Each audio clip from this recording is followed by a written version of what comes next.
What if you had aspirations that brought you to the pinnacle of tactical operations within the combat arms section of the military, to a section that doesn't technically exist and only referred to by its members as the unit? What if you were kept on the bubble and at the ready constantly, forced to perform at a blistering pace with a sense of speed and urgency, but with superhuman precision? What if after having served your country for over 20 years, you retired and found yourself lost in a society that isn't wired to perform at your speed and intensity? What would you do? Join me as I talk with Patrick McNamara about his journey within the military and struggle to find purpose after retiring as a sergeant major, having served half his career within Delta Force. This is Veteran Success Story.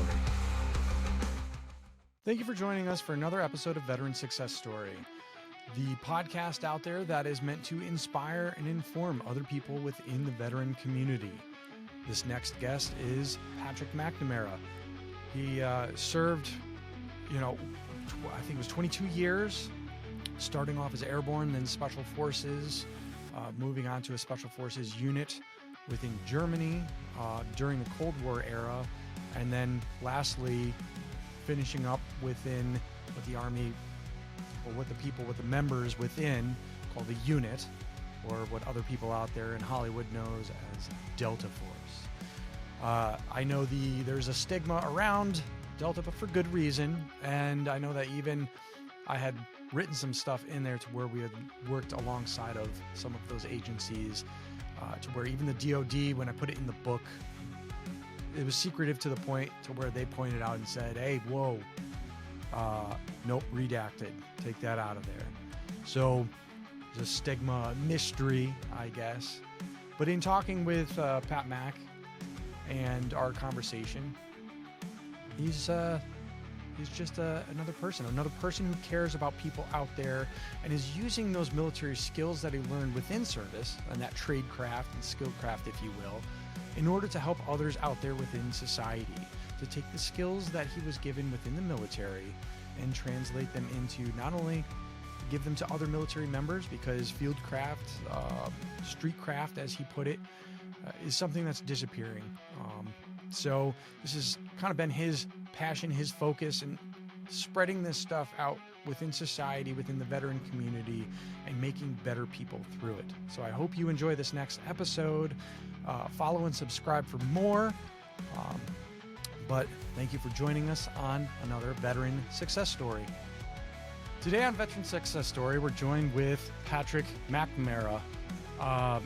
Man, just the list of things that you do in the background. I knew about a few things, but once I started getting into research, I didn't know about Sentinel Foundation and everything else. So we'll try to hit everything. If I miss something there, and I'm going to, it's just, you're busy and you stay motivated. You're just that constant go guy. But, thanks for coming on the show. Oh yeah, you're welcome. Yeah. And thanks for having me. It's funny you said that. You're a constant go guy.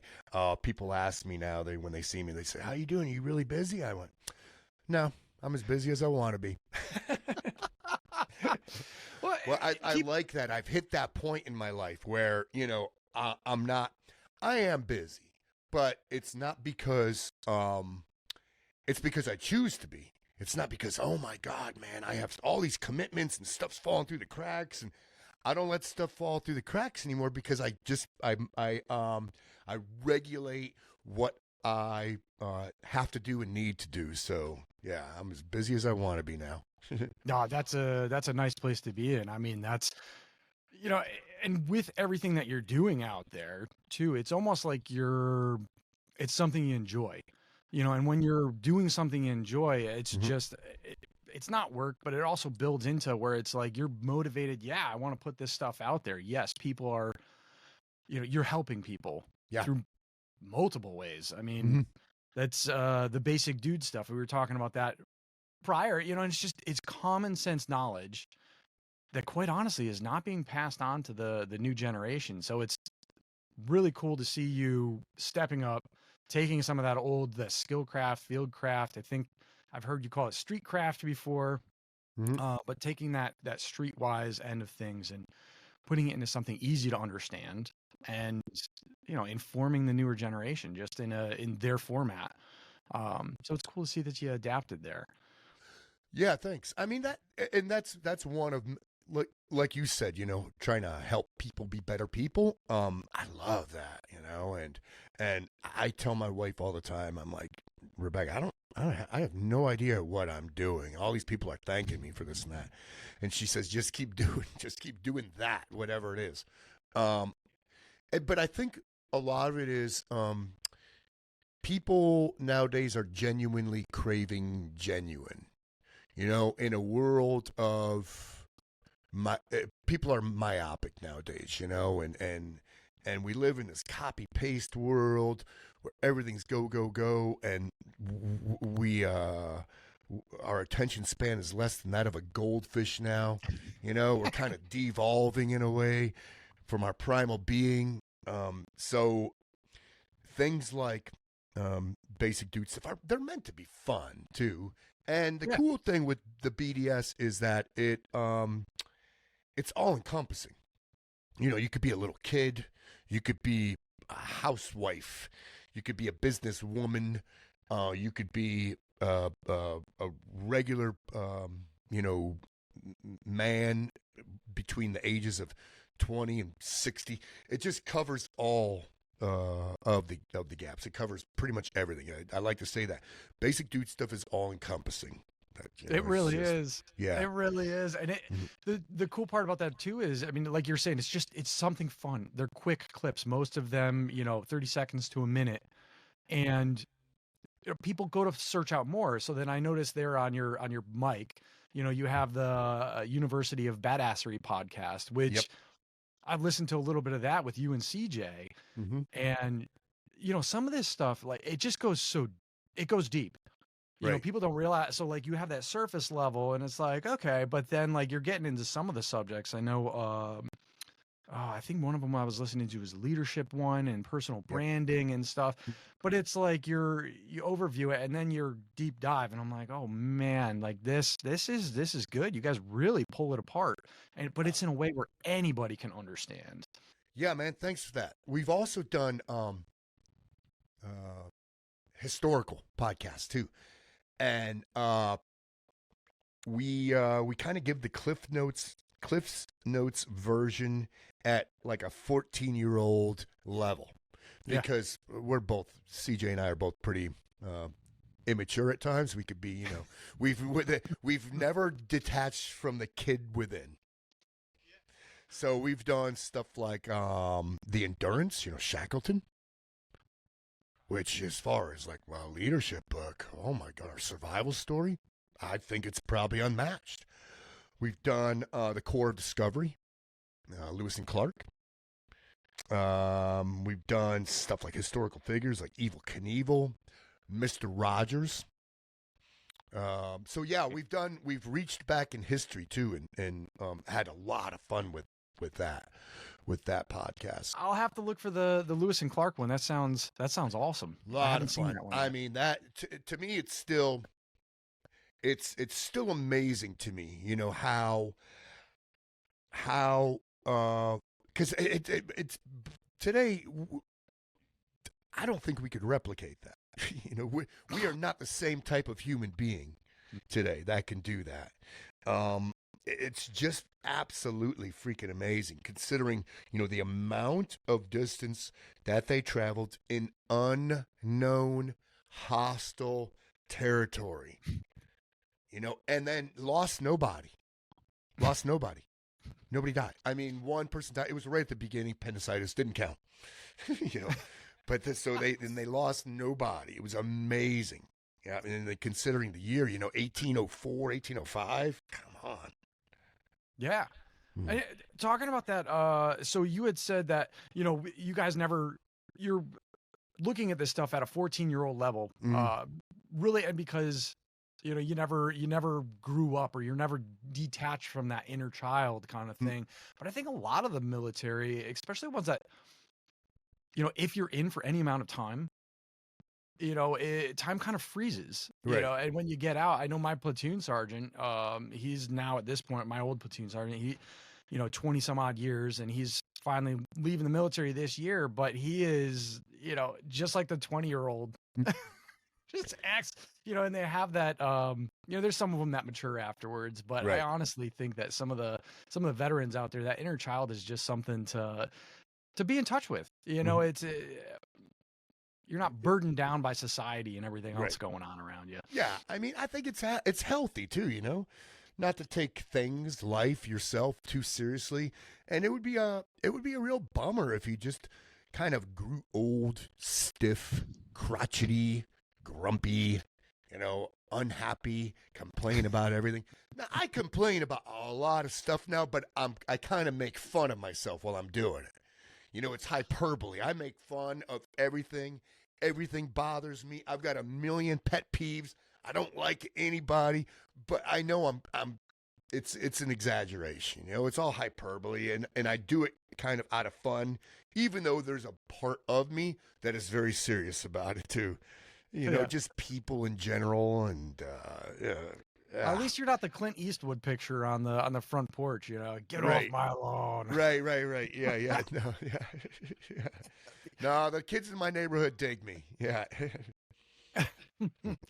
So let's back up. I know I said before too, is everybody that's listening probably knows exactly who you are, but let's back it up. What inspired you? I mean, you spent 20 plus years in the military. Mm-hmm. You kind of went to levels to where, you went to levels to where most don't, it's like the 1% of the 1% of the 1%.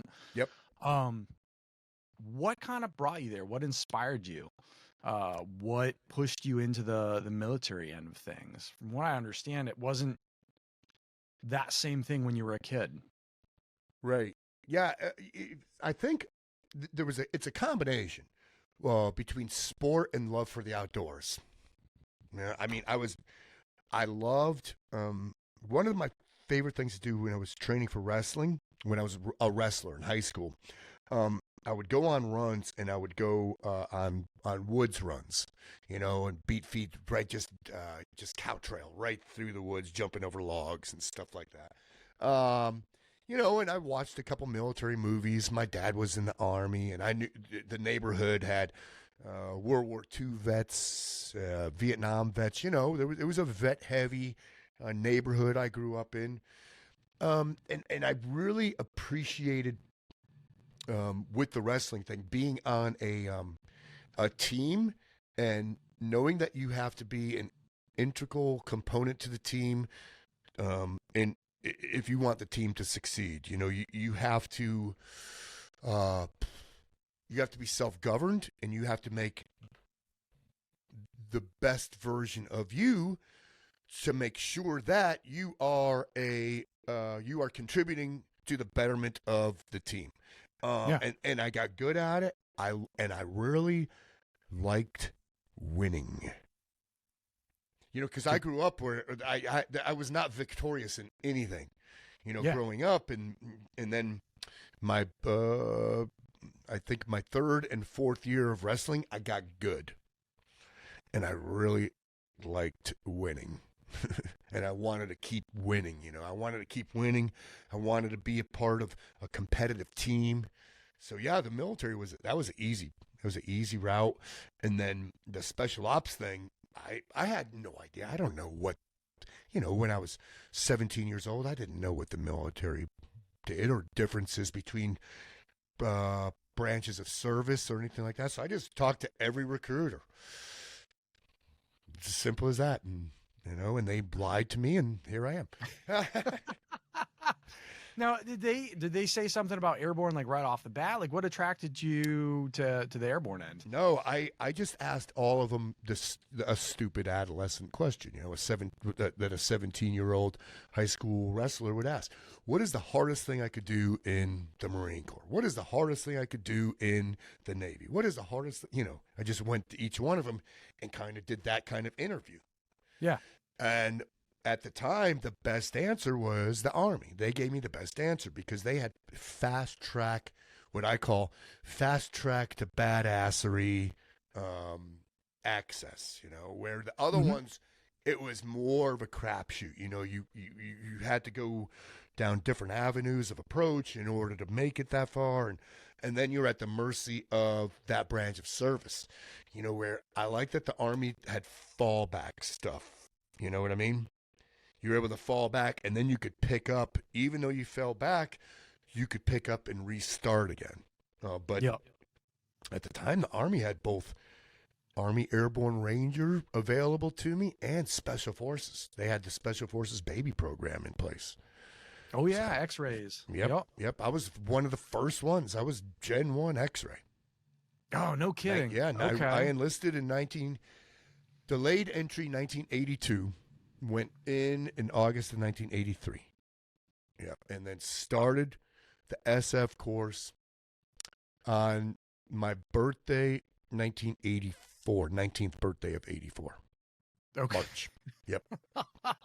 How was how was selection then with cadre as much of gatekeepers towards the... Yeah. They absolutely were gatekeepers.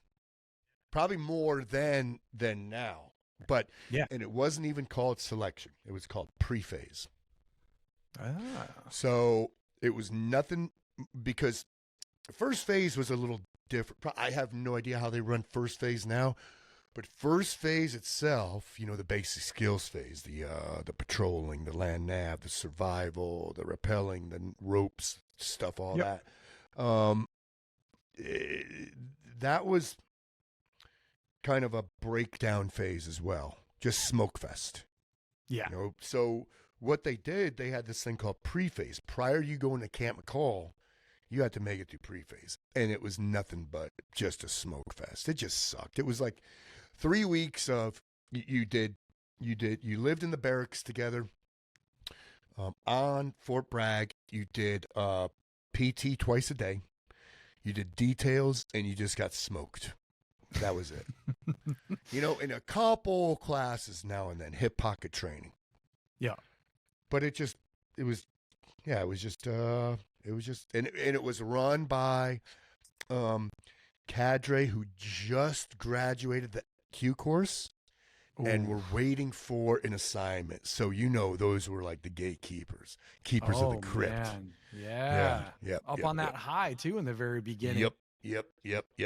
And they were super fit. It was like guys who come from 2nd Ranger Battalion, and made it through. And they were super fit. They could just run 5-minute miles all day long, and do freaking 200 push-ups in a whack. And they were. So it was just a butcher fest. It was just trimming the fat pre-phase. Oh yeah. Yeah, they call it SOPC now, so it's Special Operations Conditioning and Preparatory, and it's the same handful of classes, but really, when it comes time for selection, if you really go and look at it, like during it can be a real pain in the butt, but then afterwards, and then you go and look at it, and then through selection, you're like, oh, okay, like they really did hand me all these tools. Right. Some of the regular Army guys were rusty on some of the things. I was an X-ray as well. I didn't make it the first time around. Neither. But yeah. So, you had a, you had an injury. What is it? Jump school? You had a toe jumper? I've had, that was one of many, many setbacks in my career. Yeah, I was a toe jumper, my second jump in jump school. I can make fun of it now. It's a funny story, even though I did get jacked up. Yeah. But it is funnier now, it definitely wasn't funny at the time. Oh, I bet not. Did you pull into that tight body position that they tell you? No, all that goes out the window, man. Yeah, you're not, because I was in so much pain slamming against the aircraft, and thankfully it came untangled. Yeah, my chute deployed, and as I'm under canopy, I know that I am messed up because I am almost incoherent. I'm hitting shocky, mode, and I'm just I could remember that. Just, not being able to verbalize or just moaning and groaning. No sense of brakes or toggles or risers, slips. It was just bag of shit underneath of a canopy and hit the ground. All from the sky. Yep. Yeah. But it jacked me up, man. Pulled my bicep into my forearm, broken ribs, dislocated shoulder, concussion. So yeah, minor setback in jump school. Yeah, thing, just a Yep. little, Yep. just a little bit. Minor Oh setback. man, I've been on one jump where a kid got his bicep pulled like that, and it's man, it's just got. I mean, just no joke. Like Yeah. it's just, and you're looking at it like, oh my god, Right. It's gross. oof, Mhm. oof. Especially when it's yours. When you look at, when I saw it, that's when you get real nauseous because you know something's wrong and you don't want to look. You don't want to pull that blouse down. Everything registers in your brain like, oh shit. Right. Mhm. Yep. So then from there, you go through, you make it through. Yeah. I guess recover from injuries. You go back through special. What group did you end up in, and then where from there? Because you ended up in it was when Germany was split down the middle. Mm-hmm. Yep. So I went to first group, Fort Lewis, Washington, 3rd Battalion, first group. At Fort Lewis, great duty station too, man. Wow, that place was awesome. Peacetime army, not a lot's going on, Cold War threat, and anybody who went, in the military in the 80s knows, the Soviet Union, and China too, Those are the big threats, So everybody was just fighting a war or training to fight the Soviet Union, the USSR. But yeah, I got out of the blue, the battalion sergeant major said, "Hey, this list." He just had a list. He came out to like one of the Monday morning formations. Said, "I have a list here, 10 names. You guys have an appointment with a dude, hama." And he was a recruiter from out of Berlin. So I went to that, and it was real. It was extremely ambiguous, what he was talking about. Yep. It was so vague, and I tell people it was like Will Smith in Men in Black when he's getting recruited, and he's going, "What are we here for again?" Because we're looking for the best of the best, that kind of crap. It was so vague. I was like, but I knew it had to be better than what I was doing. Yep. Just kind of, it was, I mean, first group was fun, and I loved doing the foreign internal defense and going to Southeast Asia, but, we weren't getting our feet wet in any conflict. I knew we were there to go do military stuff. Yeah. Why not?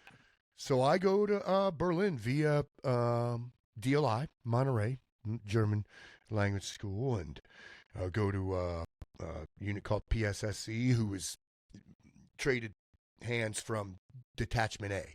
Yep. Yeah, I was just going to say that. I know, Yep. What is it? Jack Murphy just came out with a book about Detachment A. Yep. Super, super hush-hush stuff. Yeah. And I was on the communication side of the house there.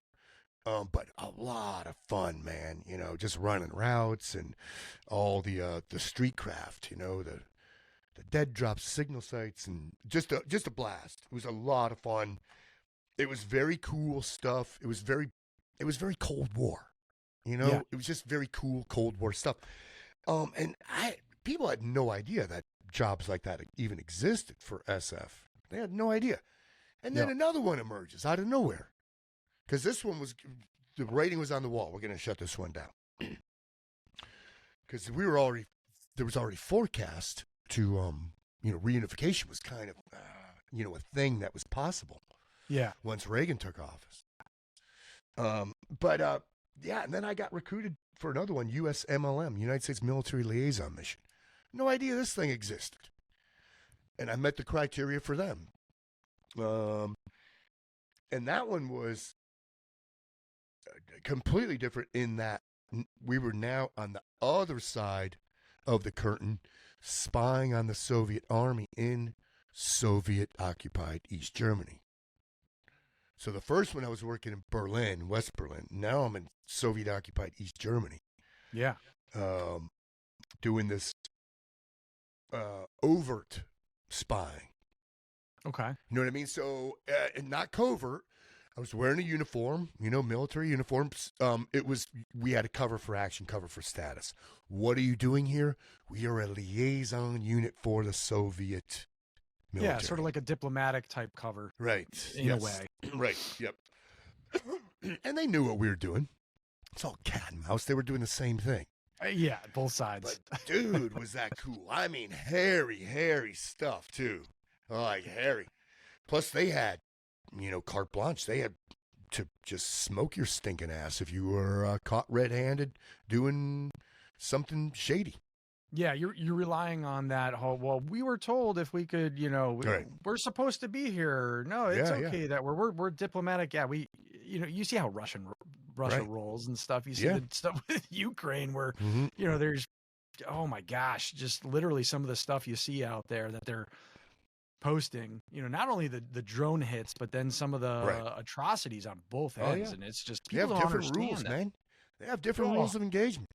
Totally different. Yeah, they have different mindset too, man. They're hardy folk, bro. Yes, they are. They're way hardier than we are. And that was one of the things that struck me when I was working over there was, being in a hide site and watching the Soviets through, excuse me, Steiner stabilized binos. Yep. And just going, damn, man, these guys are hard. Like watching them PT or watching a Spetsnaz water jump in February. And them swimming their chutes, and there's no boat out there. There's no recovery boat pulling in their chutes. There's no Zodiac. These guys are swimming their chutes back into shore.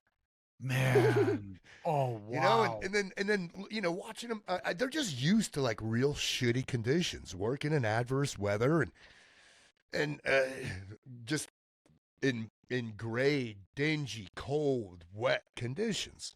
Like watching them do PMCS to you, Ural 375 or a ZIL 131 or a ZSU or a Beater 80 out there in the snow and drizzle with T-shirts on and just covered with mud. I mean, they were just hardy people. I think it was a Greek general who had said it, but he who trains in the severest school kind of thing. Yep. And that's, you go through the shit. You get psychologically prepped and conditioned as well as physical at the same time. In like special ops in any part of the world, we train. All special ops trains very, very hard. Yeah. And you train under adverse conditions. And they make you as miserable as they can for as long as they can to condition you. But the difference is we weren't brought up in it. The Soviet kids, they were already there. They grew up in horrible conditions, eating brown cabbage and cardboard flavored bread. Yeah, and, to them, this is the good life. Right. Yeah. I moved up to the military. Right. So then from there, I guess reunification and whatnot. Yep. And then you're, all right, what do I do here? I'm out of a job. Exactly, yeah. That's exactly what it was. So 89, wall came down, 91, reunification. And I was like, man, I got to get out of here, So where else do you go? I had to go to try out for the unit. I mean, because I had to you got to level up. Because the whole time, and the military gives you that opportunity, right? They always give you that. And I would tell guys that. If you make a career out of it, there's always opportunity to level up. Go to this next school, get this next qualification, go to this next unit. So I had been progressing, leveling up continuously. So I thought, well, shit, I got to go to unit selection, because that's my only other option now. And I had no idea what to expect. I mean, goose egg. I went into that so blind. I didn't even know how to train properly or anything. Yeah. And I didn't make it my first time. So I got invite back though. It's always good to get an invite back. Right. You know, it's a good feeling. It's all right. Good. Yeah. There's a chance. Right. And that was my life in the military. You know, fail out of freaking, I get injured in jump school. Fail out of the Q course for bullshit reasons, by the way. Combat dive school, another one I had to go back. Just one after the other like that. So when the unit said I could go back to selection, I was like, oh, hell yeah. So I volunteered to go to Fort Bragg, to go to SWCC, Special Warfare Center, to be an instructor, which was a real gamble because that's a 4-year commitment. So if I didn't make selection the next time, I'm there. Oh, man. Yep, I'm there under the SWCC banner for 4 years. But thankfully I made it. And then I spent 13 years there. And that's how I, culminated my military career. Yeah. Excuse me, I'm sorry. I'm getting over a cold. No, you're good. You're good. Yeah. I know there's always something going around, especially, we've had that cold snap and whatnot as well. I'm up in Maryland, so a little bit colder, not really. I grew up north, so I love the cold. Give me cold weather any day. So going to North Carolina and then spending 9 years there myself. Woof. It's hot, humid. Yeah, so we're going through this. The whole nation is this polar vortex thing. There's a lot of weird stuff. Yeah, I've been here. I've been in North Carolina since '91. I've never seen a winter like this. This cold for this long. And tomorrow night, single digits? Single. Really? Yeah. Oh, man, I didn't know that. Yeah. Yeah, see, I'm a gardener, too. I'm an avid gardener, year-round gardener. So, I mean, I have crops to tend to, which I'm going to see how they weather this storm. It's only a few more days, and then I think we're out of the woods. I think it starts picking back up again. Normal temps. You have to cover them with plastic or anything like that? You know what I did? I covered like half of them with plastic bins just to see the difference, because if I bought a store out of plastic, big plastic storage bins, clear ones, Yeah. So I almost made like mini greenhouses for a bunch of my beds. Yeah. So we'll see how they work compared to just open. But the only thing I grow in the winter are hardy plants, collard greens and broccoli. There you go. I mean, and is that? I've seen garlic. It too. I mean, it's big. Your garden stuff. Oh yeah. Is that like what you're going for? Like, forget going to the produce store or like getting stuff from there. Absolutely. Nice. Anything we buy in the grocery market is poison. We're the only country in the world who purposely tries to poison its occupants, its residents, its populace. Yeah. We're the only ones. Everything you buy in the grocery store is toxic. There's just so many things to where you look at the regulations compared to Europe. And then when I was in college after I got out, I kind of had the fortune to be in a class with somebody who worked for McCormick, but we were doing food marketing stuff. Like he was showing the differences between the European, like not only the ads, but the ingredients and stuff too. Right. And I was just like, what? How long ago was this? When was this? So what, this was, oh my God, 19 was when, right. Cause I only did, I did college in 2.5 years. So, right. But I'm still, so this is in the 1900s, when he was talking about that. Yeah. Not like the past couple years, because, most people weren't aware of it back then, but now it's becoming there's more and more awareness. Of all the toxic crap that's in our foods. Soil content too. That's another big thing, is like the fact on how they do factory farming, right? And they're really just leaching all of the nutrients right out of the soil. So when you end up with the final product, there's really nothing. It's empty. It's empty compared to because it's, a lot of it's educational, but a lot of it's regulations too, which is bullshit. Yeah. How do we have a Food and Drug Administration? They're food a joke too. I mean, that's but like a lot of farmers, either they don't know about stuff like permaculture, or they're not allowed to, and plant rotation and stuff like that. So I consider myself a farmer now. Oh, I mean, I just have a yard with an acre, but I have 16 raised beds, and that's nonstop work. And I grow a lot of stuff vertically, too. Plus, I use even the easements around my property to grow stuff because nobody knows that there's sweet potatoes there. Nobody Right. knows. You just had So some I use all extra that stuff. space. Why not? And but yeah, I am trying to, and then I locally source all my meat. And we buy illegal crap, like raw milk. Ooh, spooky. Yeah. Yep. But yeah, I'm trying to be as self-sufficient as possible. I just finished building a root cellar. Okay. By Yeah. hand. I didn't have somebody come and dig it out, with an excavator. So I mean, I dug that with a shovel. It goes down. You're ready.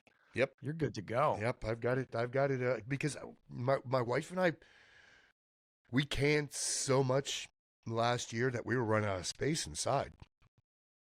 And she said, "Well, can't we put it in the shed?" I said, "Shed's too hot. It won't last." I said, "I got to go subterranean." There you go. There you go. Yes, Nice. I got that. Yeah, now.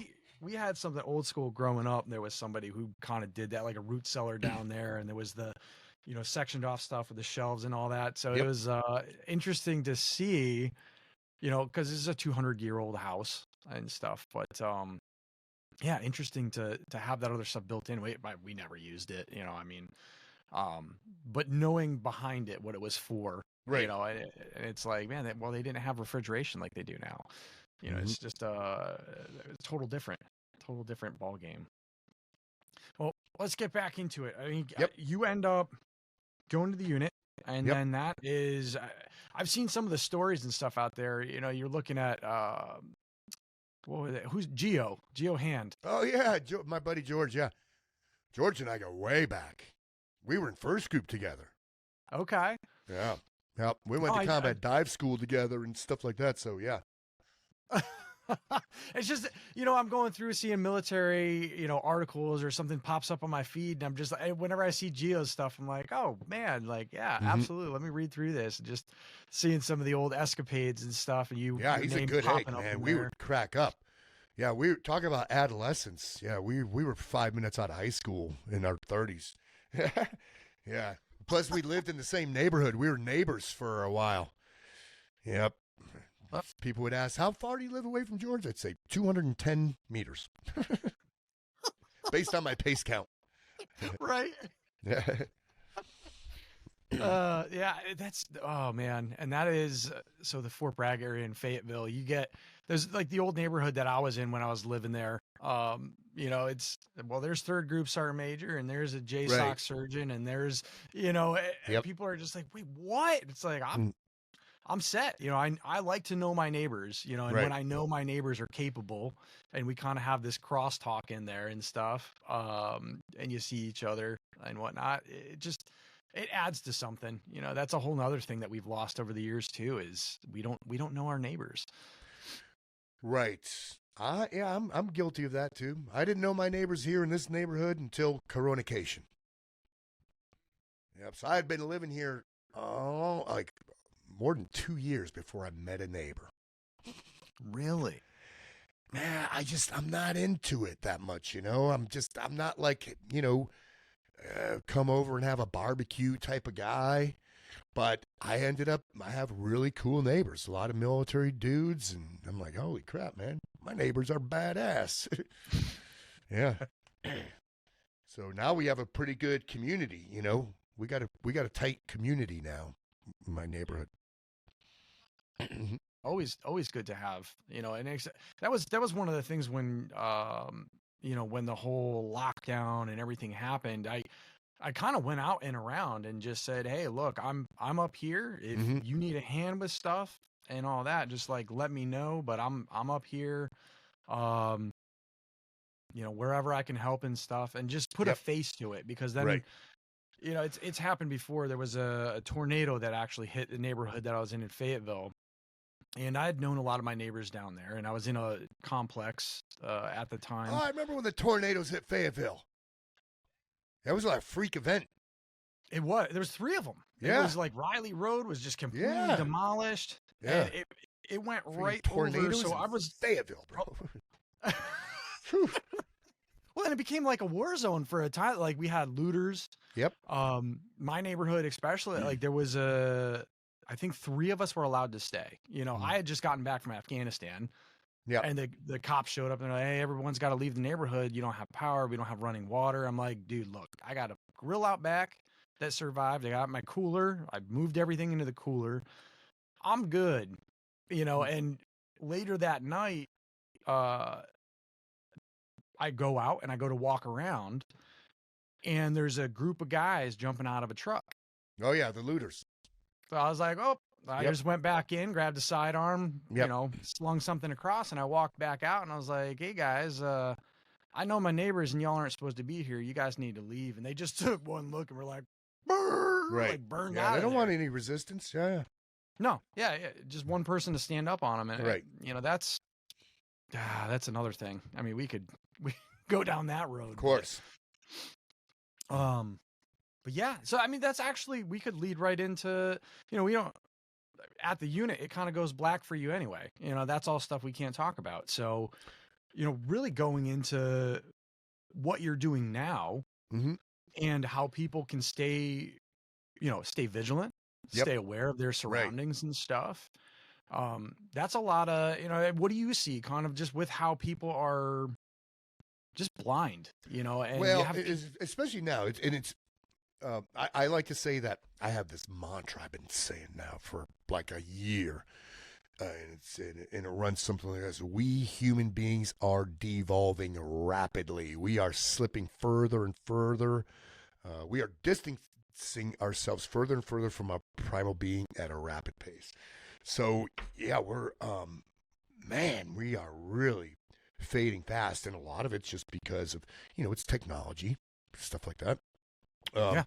The one thing that we're losing faster than anything is just you know, primal type of defense mechanisms, intuition, situational awareness. Yeah, you know, we're just relinquishing those things. We're just getting rid of them, which is like, it drives me crazy. I wrote this thing, I think in 2012. It's like when I first started on my own journey under my own company, T-Max. I wrote this book, Sentinel, which is, you know, how to be the agent in charge of your own executive protection details. You take what an executive protection detail, and you whittle it down into like a micro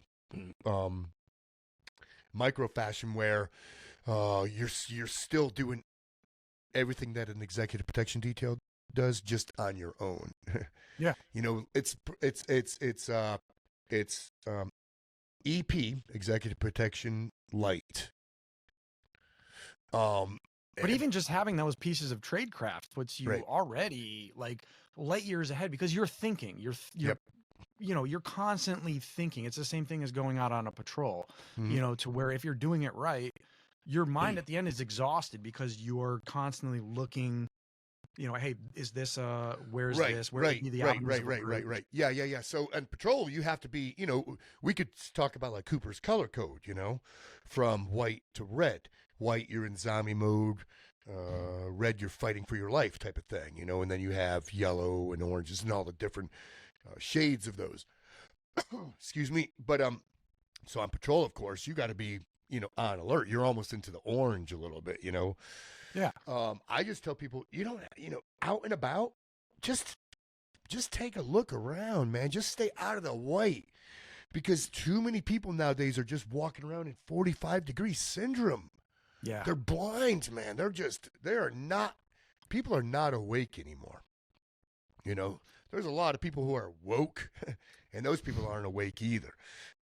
So it's a rare thing. My wife and I, we will recognize people who are awake because people who are awake recognize one another. And there's very few people who are awake anymore. When you're out and about, most people are just blind to the world around them. They're completely oblivious to anything that's going on. Yeah. Anything. And they're conditioning their kids to do the same at a young age. You know, they're robbing their kids of all creativity, imagination, intuition, all of that. They're snatching that from them before it's even fully developed in their little freaking eggshell minds. So, yeah, I mean, I try to, with the Sentinel stuff, with the working out stuff, with the basic dude stuff, trying to just make people better people. Just look around, see what's around you, man. Even as simple as with the basic dude stuff, there's periodical clips where I say appreciating Mother Nature is basic dude stuff, which means you have to take a look around, man. You got to look around. So yeah, I mean, I'm going to do what I can while I have this time on this planet, and see if I could have or make an impact on others. And and I know that I am, but I know I'm just one tiny individual amongst billions. So where is my influence? How great is that? Man, it's a drop in a bucket. I get it. But the thing is, I want that drop of water in the bucket to matter. Yeah. Because those people become drops too, or have the ability to have the same influence, a drop in a bucket. Yeah. So, it's satisfying. When we first got on, I was talking about, 2009 before we left on the deployment that my book's about. Yep. That you ran the course that became, what was it again? Cat C. Cat C. Mm-hmm. And you ran it with the NCOs of our battalion, or was it brigade or battalion when you did that one? Brigades. Okay. Yep. So, but our battalion came down, and then all of our guys are going, and then kind of in that train the trainer fashion, they're spreading that knowledge through there. Mm-hmm. And that's where, as far back as 2009, I remember them coming back, man, they brought in this crazy freaking retired Delta guy, and they're showing us this and that. And well, a lot of the stuff that you trained during there, though, was stuff that helped us out significantly. Because, I mean, a lot of the push was shooting from behind barriers. Yep. And that was one of the biggest pushes that they had been like, hey, this was in this particular class. And I think they also did a Tiger Swan. Yep, Tiger Swan. Classes. Yeah.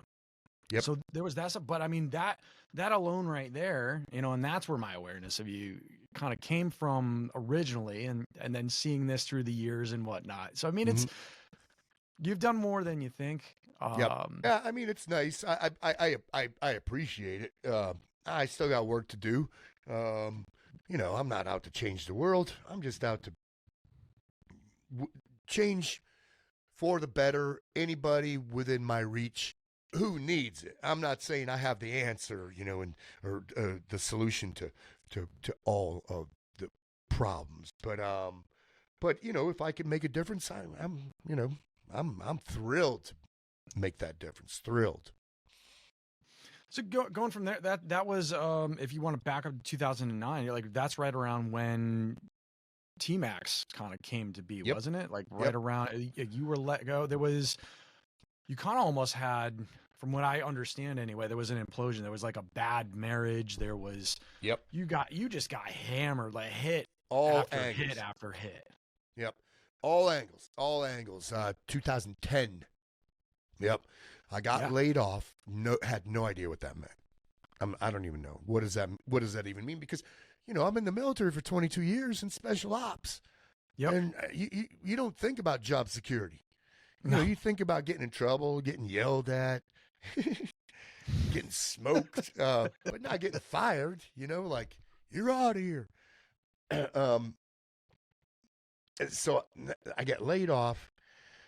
My marriage at the time is in shambles. The gal I'm married to, she's a victim of the mental health system, so prescription meds and booze, which is a bad combination. So anybody, having a bad marriage is one thing, but when you struggle to keep alive, you have kids and they're being affected by this thing.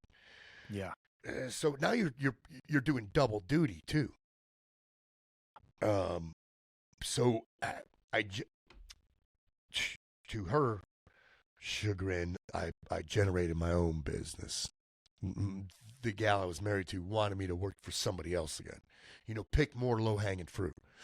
Mm-hmm. I decided to generate my own, and immediately started getting work. Man, talk about drinking from a fire hose. Because there's so much to learn when you start your own business. You have to generate a corporation. You have to get all these DUNS and cage code things for doing government contracts, so you could accept GPCs, and it's like, holy crap. And then you have to Word document after Word document for price quotes and ammo allocations. And, just like there's so much backside admin crap that I had to do. Especially in government proposal stuff. Yeah. Oh, because that's all I was doing at the time. Yeah. Was government stuff. And then I just hung in there on the bad marriage, but I was going downhill. I was like plummeting, deeper and darker. And slipping into the bottle, like all day, slipping into the bottle type of stuff. Just kind of letting go of my physical self and my mental self. And then sequestration hits in 2013. So 2013 was my worst year, and it was my best year. Because here I am, I'm making ground. I'm getting some business. It's all government contract stuff. My marriage sucks. I just got a separation. So I'm in a condo 400 yards from where my kids are with their mom. My calendar is filled for the year. Stuff with, stuff like Border Patrol, 82nd Airborne, Secret Service, all government contract stuff.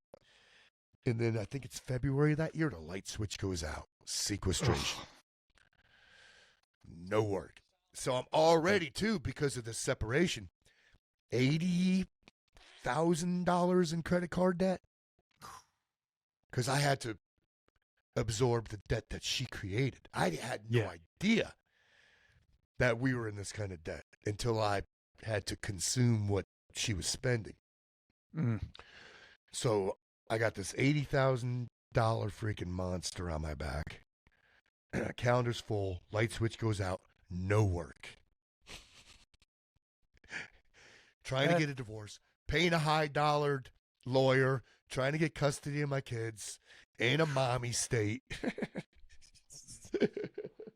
It was just an amalgamation of absolute crap. Yeah, that pile right there is where you see a lot of guys just say, this is it. Like, I'm done. I cannot. They throw in the towel, and, they're another statistic. Yeah, I mean, what do you do, right? What do you do? So I think I just came from that generation. People say, like, well, what did you do after you were a toe jumper? I got better and went again. Well, what did you do after you failed the Special Forces course? I got back on my feet and went again. So I was given another chance.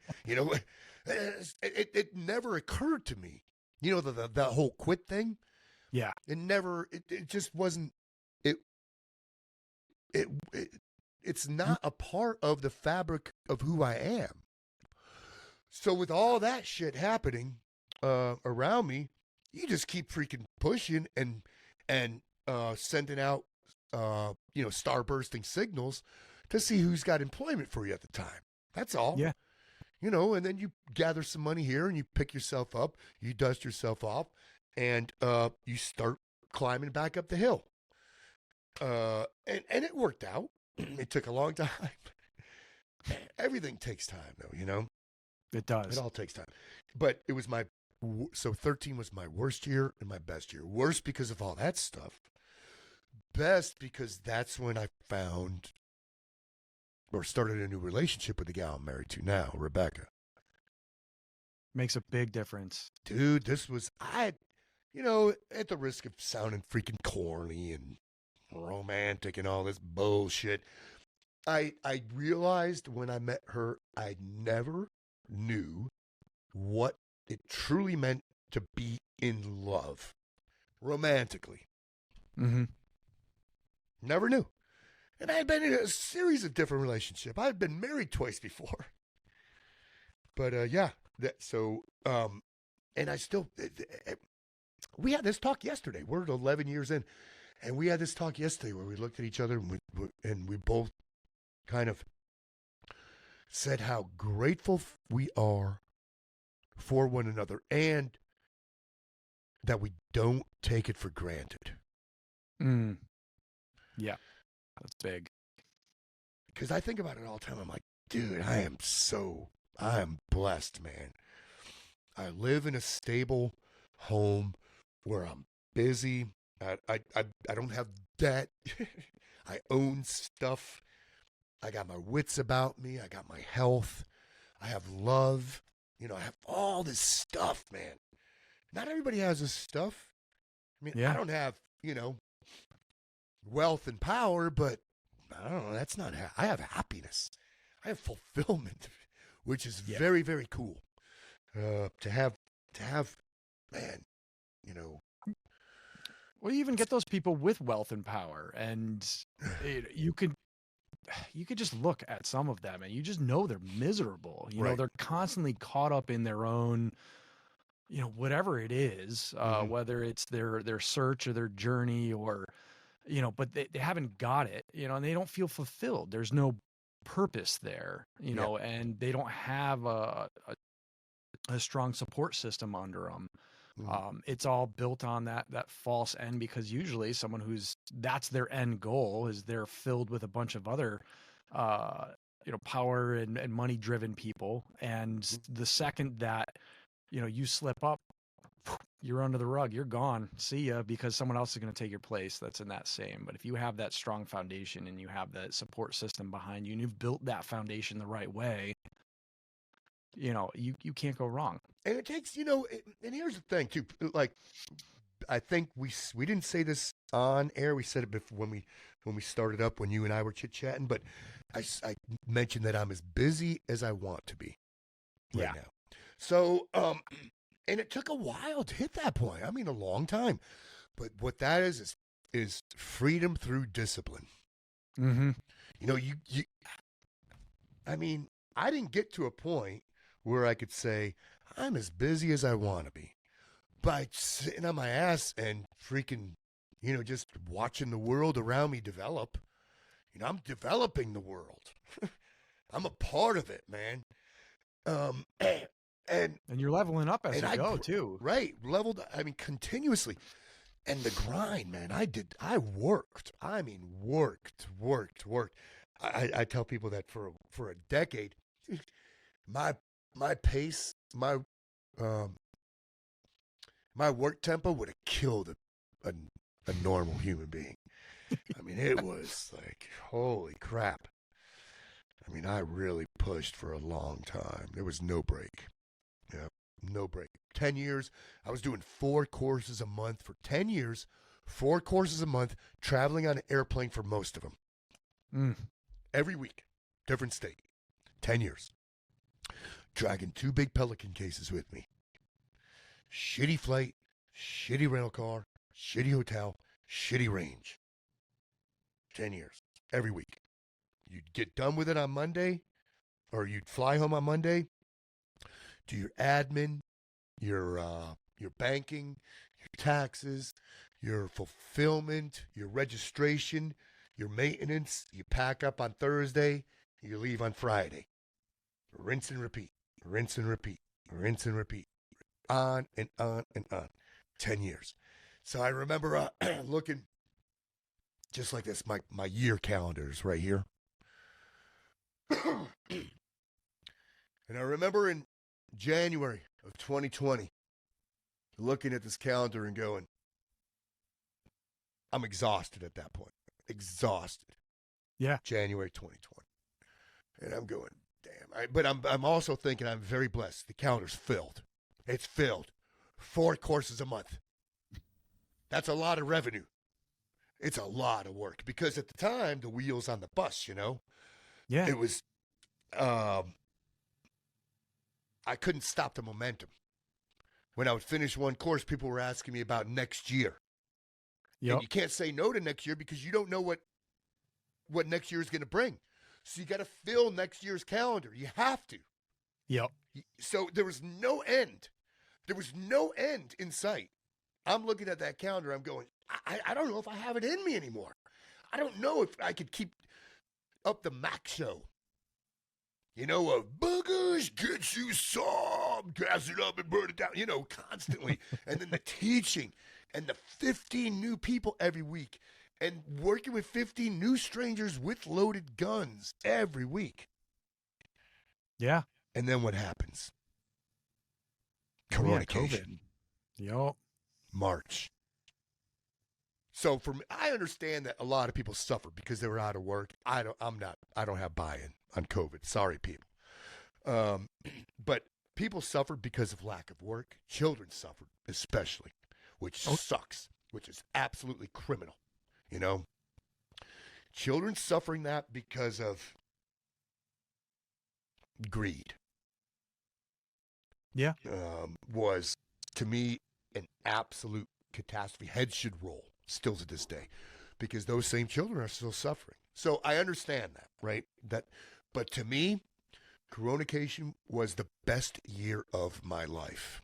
It was a rebirth. So that was now the second time I got a second lease on life. The first time, 2013. Worst year, best year. I thought I was done. I mean, everything was ruined. Everything was just horrible. Horrible. Pulled myself up out of that one, then 2020.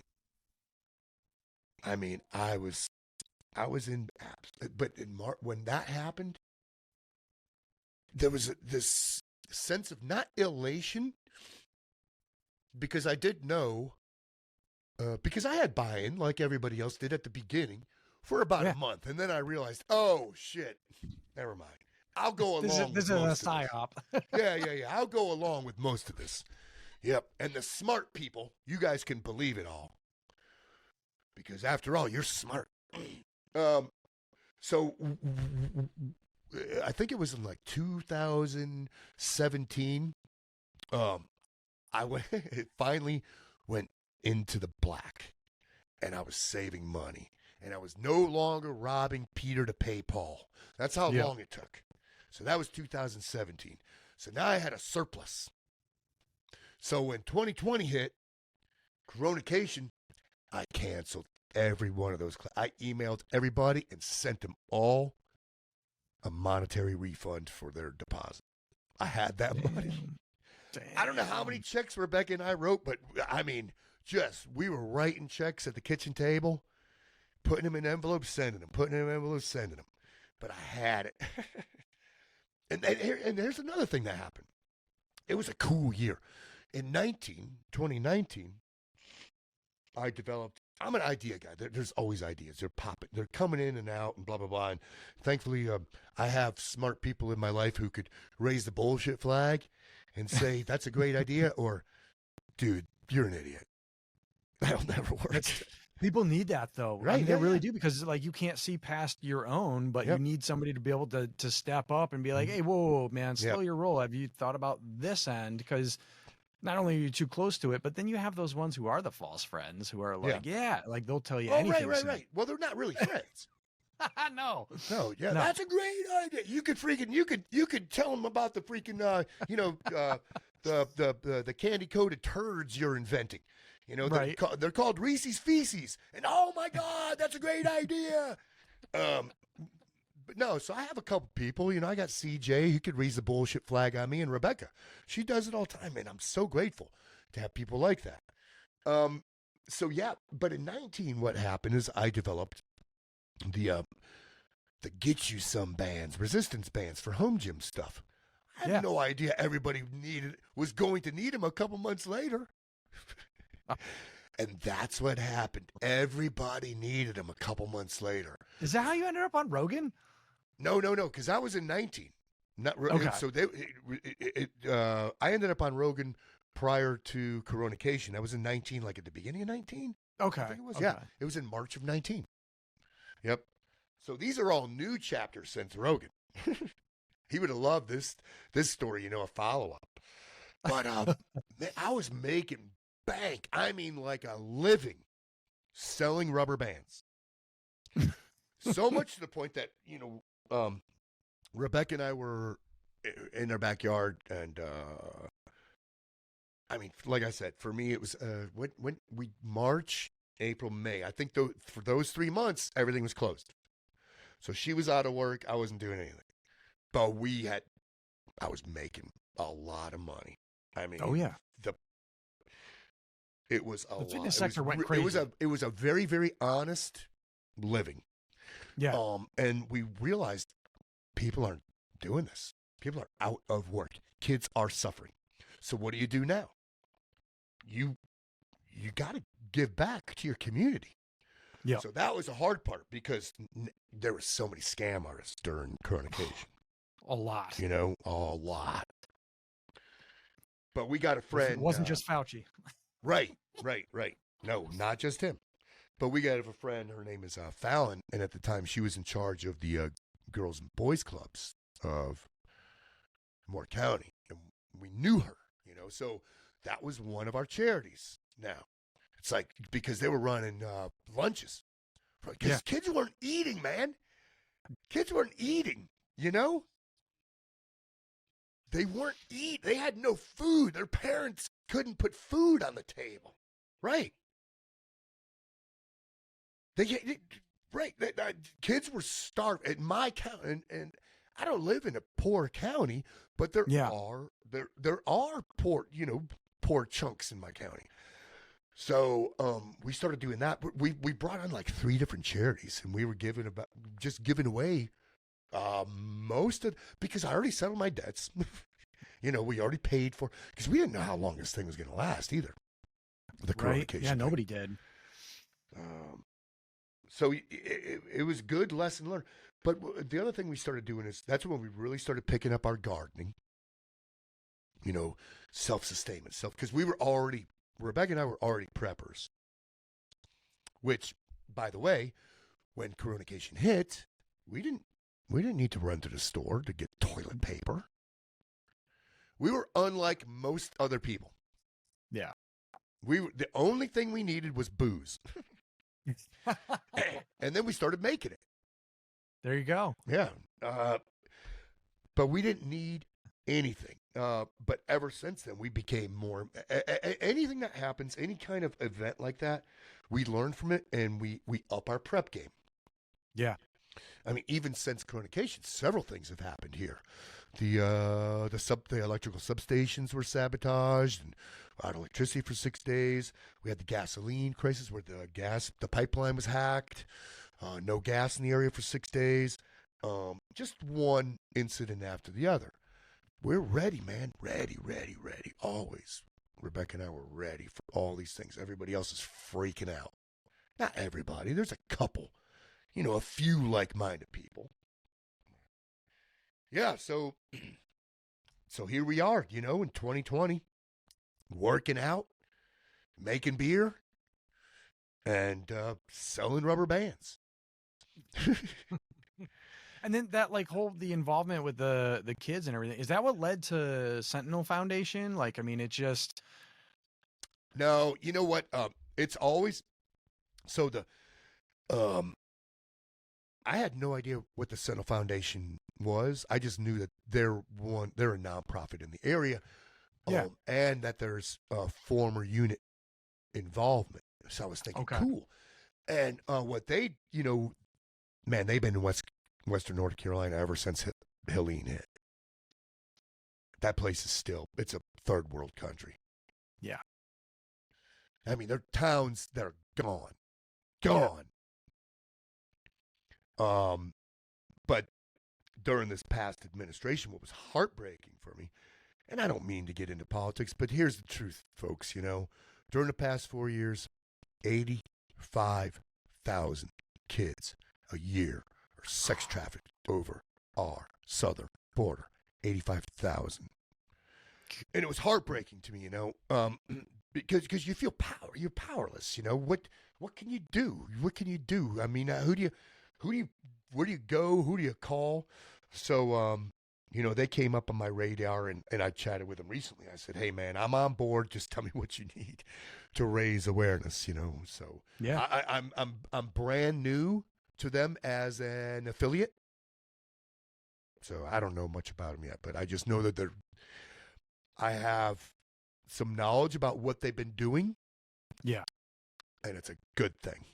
Yeah. There needs to be people like that. And people don't know. You know, people don't know that there's people like that, like the Seven Foundation, which is a good thing too. That's very true. Dark people need to do dark things in dark places of the world, you know, to make the world a better place. No kidding. Yeah. Evil exists, and people don't understand that there has to be something that stands up against it. And it's not always pretty, and it's not always, you know, it's just, there needs to be someone that can take a stand. Yep. And a lot of society isn't either willing to go to that place, you know, but there's people that raise their hand and say, send me, you know, and there's people that can be involved in different ways. It's not always, but there's nasty people out there that just take advantage of things. And with different things unfolding, like during current events and everything, it shows that it's much more mainstream and widespread than you would think. I don't think that most people, and it's probably a good thing, I think most people have no idea what true evil means, what it looks like, what it's capable of. And it's probably a good thing, but I think it would be neat if more people knew what true evil is capable of, because most people are absolutely blind to it. Yeah, you go down south or Eastern Europe. Oh my God, like the organ harvesting operations and stuff like that. That doesn't happen. Yeah, it does. Yeah, I mean, for the past 4 years, you know, porous borders provide fertile ground for exploitation of the vulnerable. Yeah, and if there's money to be had in it, you know, they somebody's out there that'll sign off on it. Yeah. Yeah, and there's a lot of vulnerable people, man, and they do not deserve it. And man, there's so much suffering.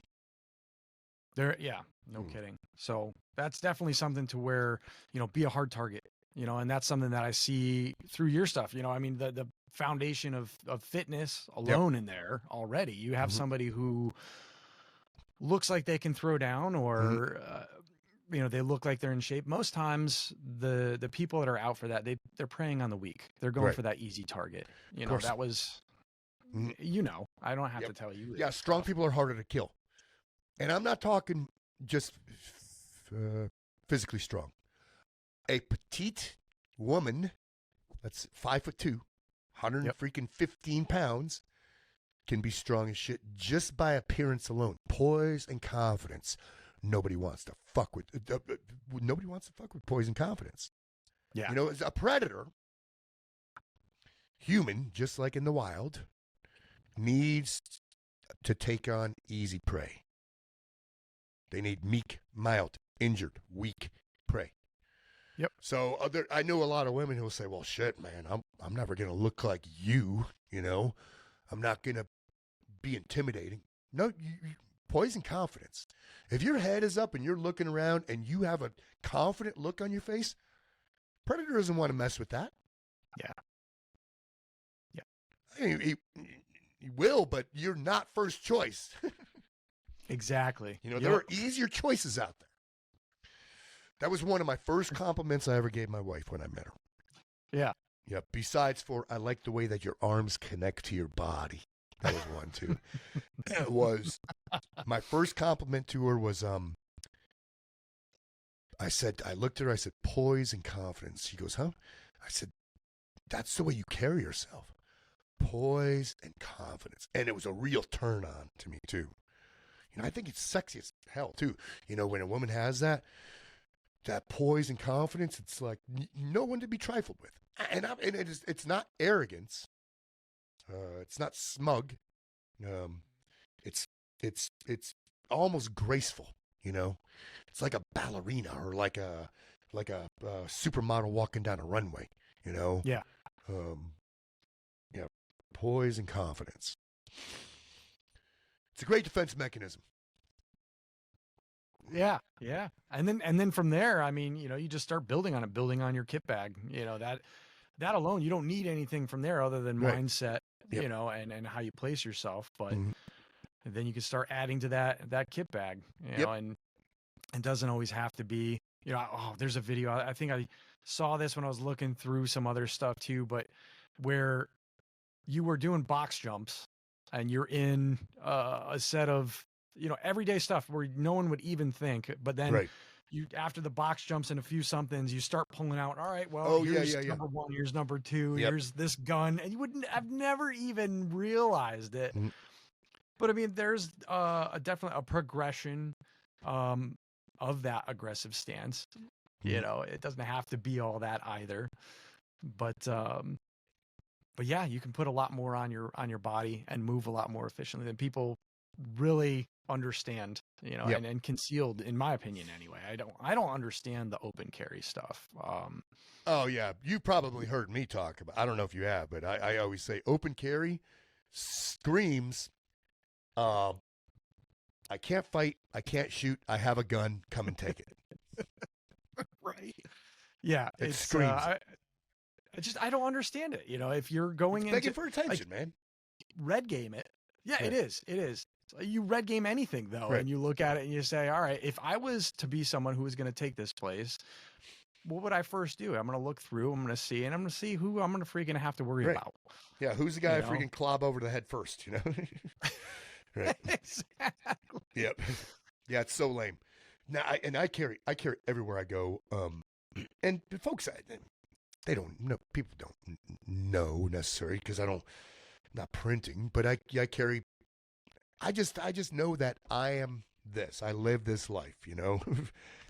I'm the sentinel. And I don't want and missed opportunity. I don't want to miss the opportunity to be. I call it Batman with a small B. Just small B Batman. Mm. Yeah. So we could definitely talk about how people, if you just follow, what is what's the one that you're T-Max. constantly posting on? T-Max? Okay, because I know you T-Max you Inc. had a Patrick McNamara or something out there, but T-Max is the one that you're constantly updating. Yeah, that's T-Max, TMACSINC is the banner under which most of my stuff is. It's my IG, it's my website, things like that. And it'll lead you to stuff like my YouTube channel, Pat Mac YouTube channel, and University of Badassery, things like that. Yeah, and there's a lot of fun, man. There's a lot of good information. I put on a lot of, plus I have an online coaching squad. Yeah. It's the Pat Mac Keep the Blaze Live Coaching Squad on Patreon. Said that a couple times. A lot of fun there. A lot of information, a lot of video, data bank, classes, tons. Oodles. So, I mean, that's really it. That's the catch-all. That's your link tree, if you will. Yep. Is if you end up going to T-Max, and I'll throw stuff in the descriptions and stuff. Hey, like this is that and everything else. But so it sounds like T-Max, you can get to everything. Yep. Right through there. Cool. Awesome. What's one thing that you would, I guess, suggest? I know we've bounced around a few stuff, but somebody out there these days, somebody out in a crowd, or heading to an event and stuff these days, what's something that they could keep in the back of their mind, especially just with like the threat levels and stuff that we're hearing from a lot of other people out there. Some of it I'm like, they're posing as on that media end of things. Oh, be vigilant, be careful, and everything else. But at the same time, there's some to where I know that person and I know what's behind it, and it's like, oh, they're not fucking around. Like there's some serious clout behind that stuff, and we have things like New Orleans or what's something that people are good at saying stuff like that. Be vigilant, or if you see something, say something, but nobody's really doing it. See, what I'll tell people is, if you go to an event, like let's say, I think the events I go to are concerts. Probably the biggest events I go to now would be concerts. Yeah. So I want to know the lay of the land. what is the terrain? What are the ins? Where are the outs? Entrances, exits, that kind of thing. Yeah. And then I'll build like maybe 2 different scenarios. Like chaos erupting. What do you do from here? So now you're already building. You've already prepped the battlefield, so to speak. Yep. Because you've already played it in your mind. So visualize to actualize. And you've already kind of played this highlight reel. And it might not be accurate, to what actually happens. And hopefully nothing happens, right? But now that you've already played a couple scenarios of chaos, and that could be equipment falling, bro. How many times has that happened in a venue like that? A wall falling down, a fire. Those kind of things. And so not just like a terrorist type of hit but, just accidents. But if you build it and you play it in your mind, you're just better equipped to react on the scenario at hand. So, and then like as far as I always tell people too, when people are big into, well, what's your EDC? The first thing I tell them, man, just have a flashlight with you more than anything. That's my number 1 piece of kit. Number 1 for EDC. Most guys, the tangible kit.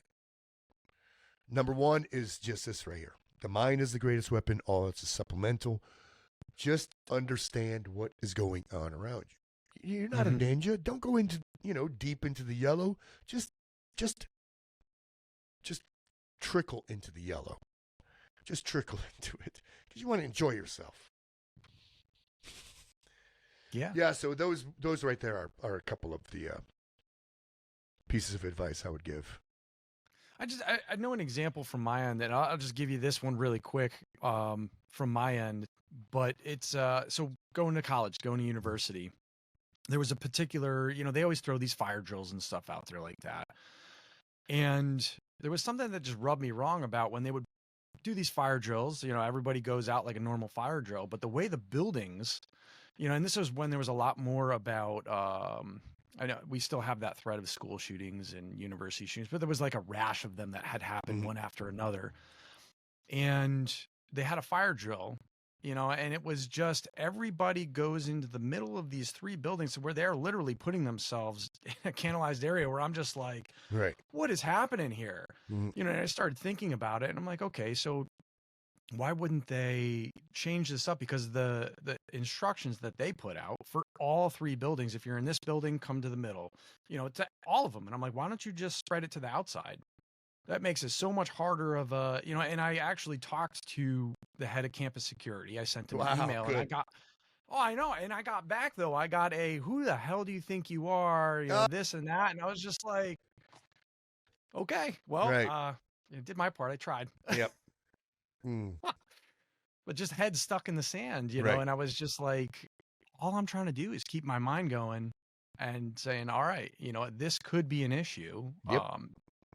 It's happened at multiple other places throughout the country. And somebody needs to see it.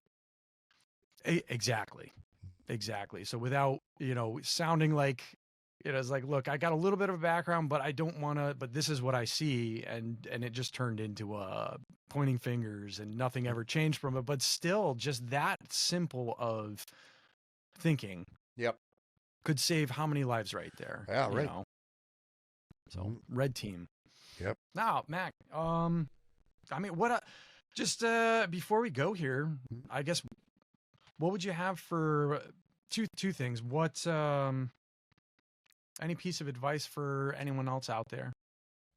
I am filled with little I know there's a ton. I don't even know what to say or where to go with I think in days in times like this where it can be tumultuous and there's like political strife and things like that, man, learn to not give a shit so much. That's a big thing, right?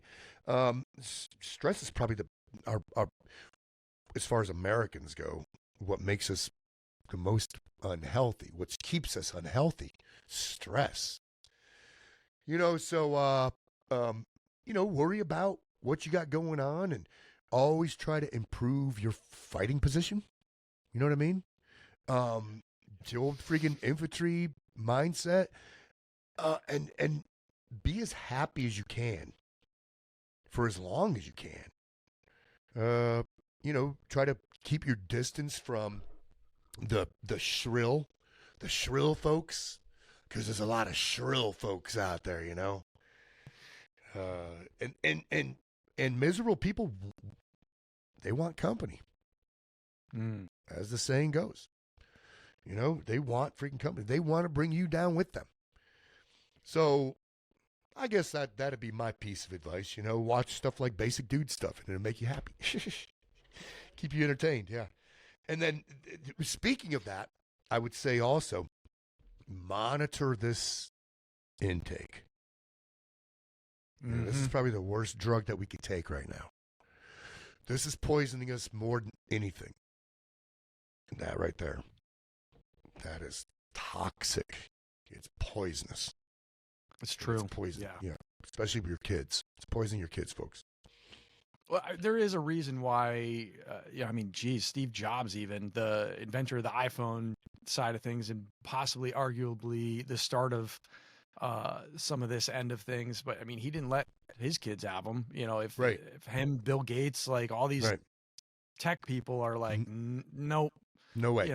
They know something's there. They know it's addicting. Yep. Yeah.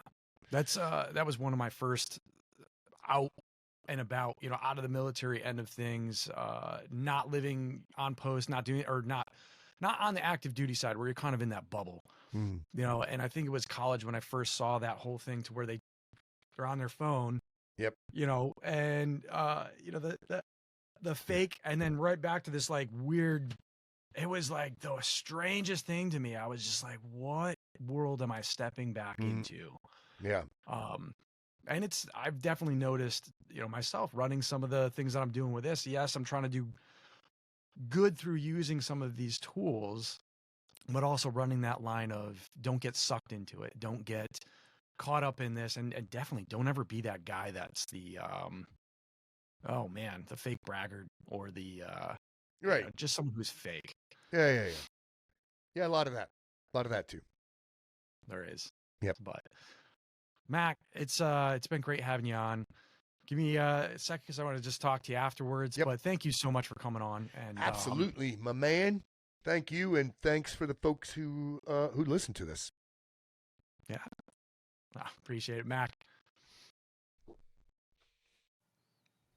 Thanks for listening to yet again another episode of Veteran Success Story. Follow and subscribe for more great episodes, as I have another one coming this next week, to which I'm sure everybody is extremely excited to get into. But just wanted to say you can also follow the guest, Patrick McNamara, on TMax Inc. And that's .com. And I'm going to put all the links with his stuff within the description below. You can also pick up his book Sentinel and some of the other projects that Pat Mac has been involved in and is involved in. Just by going to that site, it's almost sort of like that signature link tree of his. So I hope you enjoyed the episode. It was great to talk to Pat Mac, and glean some of that knowledge there that he's passing along. And until the next one comes along, until the next episode comes along, thank you for joining us for another episode of Veteran Success Story.